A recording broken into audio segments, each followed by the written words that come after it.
அநேக குடும்பங்களில் அநேக துன்பங்கள், வேதனைகள், கஷ்டங்கள், பாரங்கள், வியாகுலங்கள் எல்லாவற்றையும் தாங்கிக் கொண்டு நடந்து கொண்டிருக்கிறார்கள்.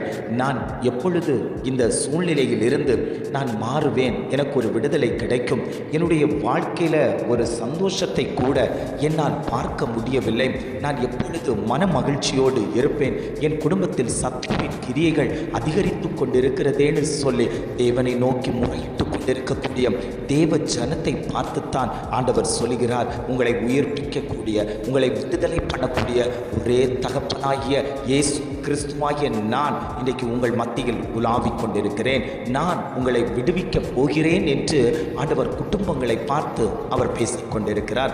இஸ்ரவேல் ஜனங்கள் பார்வோனின் பிடியில் அகப்பட்டு சிக்கொண்டிருந்தார்கள். அவன் கொடுத்த துன்பம் அவர்களை வாட்டினது, பதைத்தது.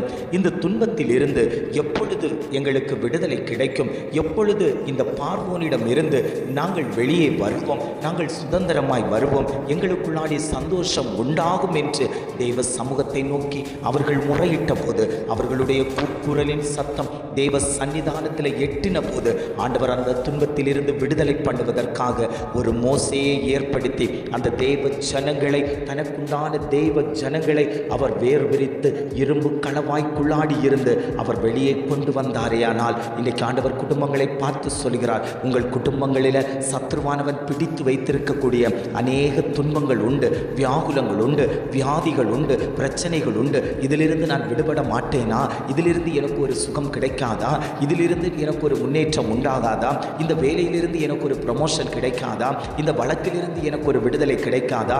இந்த பாரம் என்னை விட்டு மாறாதா? இந்த பிரச்சனை என்னை விட்டு விலகாதான்னு சொல்லி ஆண்டவரை நோக்கி பார்த்து கொண்டிருக்கக்கூடிய உங்களுடைய காரியத்தில் ஆண்டவர் சொல்லுகிறார், நான் உங்களை விடுவிப்பதற்காக நான் உங்கள் மத்தியில் உலாவிக் கொண்டிருக்கிறேன், நான் உங்கள் நடுவில் நடந்து கொண்டிருக்கிறேன், நான் உங்கள் பாளையத்தில் உலாவிக் கொண்டிருக்கிறேன் என்று ஆவியானவர் குடும்பங்களை பார்த்து அவர் பேசிக் கொண்டிருக்கிறார்.